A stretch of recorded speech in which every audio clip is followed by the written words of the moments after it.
So, kamusta po mga Streetwise? Ako po si Takeru Miyamoto at welcome po sa aking munting channel. So mga kababayan, ibang klase rin talaga itong trip ni Marcoleta, no? Kasi ngayon, ang gusto niya ngayon, hamunin po ng debate. Sila Jay Tariela, si Batong Bakal, at saka si dating Associate Justice Carpio. Okay? At ang topic is Kalayaan Island.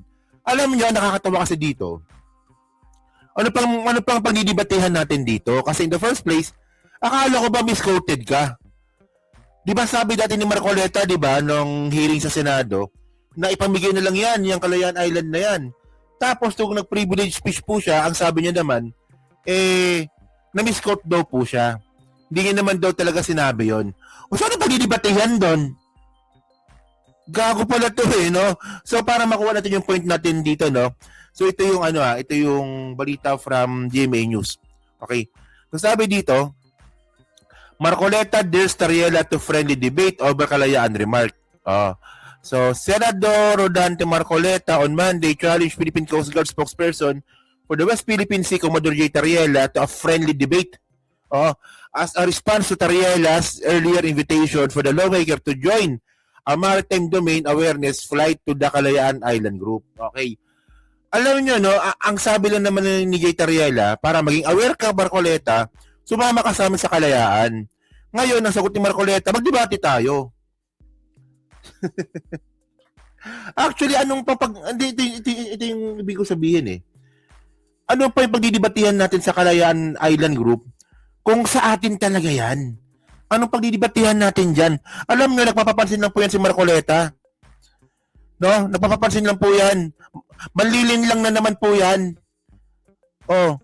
So, continue natin Sabi dito, yan, dito. Okay, sabi dito, bago yun, pakisabi nyo kay Commodore J. Tariela, kasama si Justice Antonio Carpio, sino ba yung professor ng UP, para sa isang friendly debate para bago pa yung pagpunta roon, para sa ganun, maayos natin para sa kapakanan ng ating bansa.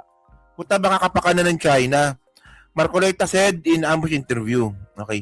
So, ito may report dito ang News 5. So, panoorin natin to. Saan na ba yan? Ito, sige. Watch natin. Dante Marcoleta ang payag ni Philippine Coast Guard spokesman Jay Tariela na dapat bumisita siya sa Kalayaan Islands. Live mula sa TV5 Media Center, nangungunan sa balita si News 5 Justice Correspondent Camille Samonte. Camille, anong sinabi ni Senator Marcoleta?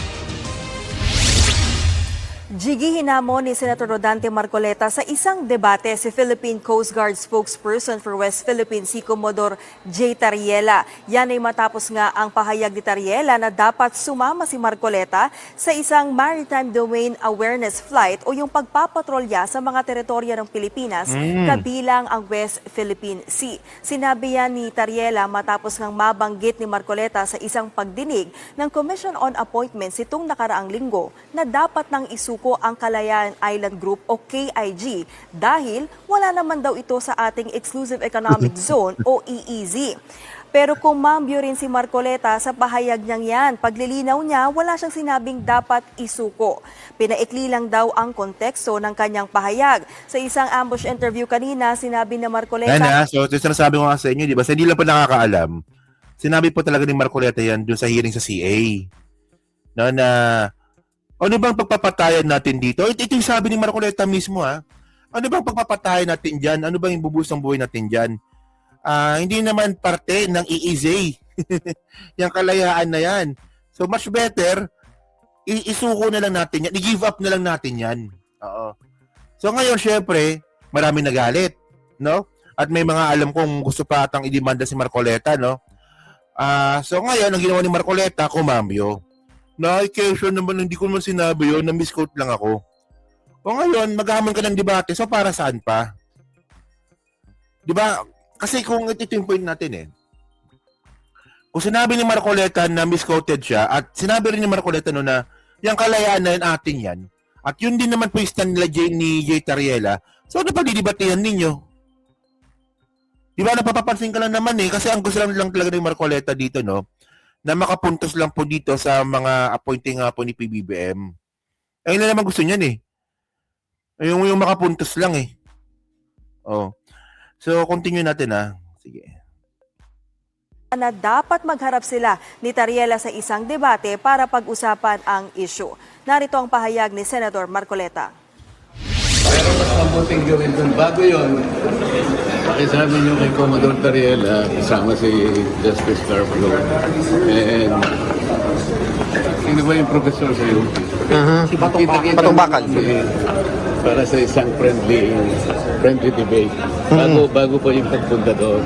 Para sa ganun maayos natin. Para sa kapakanan ng ating mga. Ano maayos dito? Ini-invite ka lang naman na na sumama sa patrolya sa West Philippines. Ano nga ayusin doon? Para naman may matutunan ka. Hindi kasi actually mababahan mukhang kahit naman po na isama yan si Marcoleta sa pagpatrol nga po sa Kalayaan Island, walang matututunan yan. Kasi pro-China po yan di ba? So ngayon, ang nangyari ngayon dito, sumagot si Jay Tariela. Saan na ba yung sagot ni Jay Tariela dito? Ito. Basahin natin ito sagot ni Jay Tariela, Sabi niya dito. Wait. Yan, ito. Okay. So sa Facebook post nga po ni Jay Tariela, sabi niya dito, I would be happy to arrange a light-hearted discussion on less consequential matters. Perhaps food preferences, current fashion trends, and other social topics po tayo si Jay Tariela, But our nation's territorial integrity and legal entitlement to the West Philippine Sea are not subjects for public debate. So bakit? Sabi dito, I believe that Justice Antonio Carpio, Professor J. Batong Bakal, and any Filipino will fully understand our strong legal position, will likewise refuse to participate in such a debate. So bakit nga, For us, this is not debatable. Diba? This is not debatable proposition. It is the matter of settled law, national interest, and patriotic duty. The basis of the sovereignty and sovereign rights in the West Philippine Sea, firmly established by the 2016 Arbitral Award, our Constitution and domestic laws, is that open to negotiation or spectacle. Okay. So actually malaki yung point dito ni Jay Tariela, So kung pagdidebatehan natin yung West Philippine Sea at yung magiging stand nga po ni Marcoleta, i-give up natin yung Kalayaan Island at kung ano pang klaseng mga coordinates, actually mga streetwise, nung nanalo po tayo yan sa arbitral ruling sa UNCLOS, finish na po yung laban. Tapos pinagtibay na ito ng mga baseline law, tapos na po ang storya dito. Hindi na po tayo claimant ng West Philippine Sea. Kinukuha lang po natin kung ano sa atin. Kasi Marcoleta, ang dami niyang ginagawang hocus-pocus Kaya siya na kailangan pang i-register daw ito sa saan ba yun? Sa putang inang yan? Doon sa coordinates. Buha ka ng ina.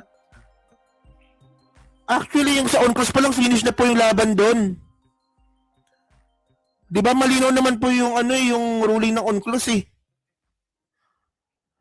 Di ba tama si Kiko Pangilinan sa anong gusto ni Marcoleta? Pumunta tayo ng UNCLOS. Tapos sabihin nyo, baguhin nyo to. Kung ano yung binigay sa atin UNCLOS, yun na yun. Actually, mayroon tayong mga pinaglaban sa UNCLOS na natalo tayo. So, tanggapin natin yun. So, ngayon, ang nakakatawa kasi dito, kung si Tariela lang nga po parang ayaw pakipag-usap, kasi nga, syempre, parte siya ng gobyerno, di ba? So, ngayon, itong si na lang hamunin ni Marcoleta, si Carpio. Si Carpio, mukhang game na game kasi alam naman natin, na isa ito sa mga advocacy nga po ni dating Associate Justice Antonio Carpio. Sasabi dito ni Carpio, hirit na debate ni Senator Rodante Marcoleta, tinanggap ni retired Justice Carpio. Di ba? So, basahin natin to. Sabi dito, tinanggap ni dating Supreme Court Senior Associate Justice Antonio Carpio ang hamon ni Senador Rodante Marcoleta para sa isang pampublikong debate hinggil sa West Philippine Sea. Actually, maganda to. At least si Antonio Carpio is a private citizen na po ngayon. Hindi na po siya parte ng gobyerno. Diba? So okay ito. Mukhang kakainin namang si Marcoleta dito. Ang paksa ng pagtatalo ay kung meron legal na West Philippine Sea at kung kabilang dito ang mga maritime features ng Kalayaan Island Group. Okay, no?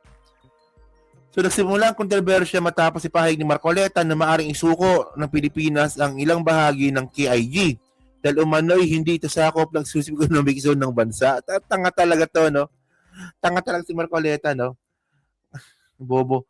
Di ba, nakailang content na po tayo dito eh. Magkaiba po kasi batas ng dagat sa batas ng lupa. Oo. So, kung di parte ng... Hindi kasi actually maraming ganyan eh. Mayroon sa Europe, alam ko merong parte sa Europe, no? Na ito medyo napanood ko lang yan eh. Merong parte sa Europe na sobrang layo po talaga ng isla pero kanila yon.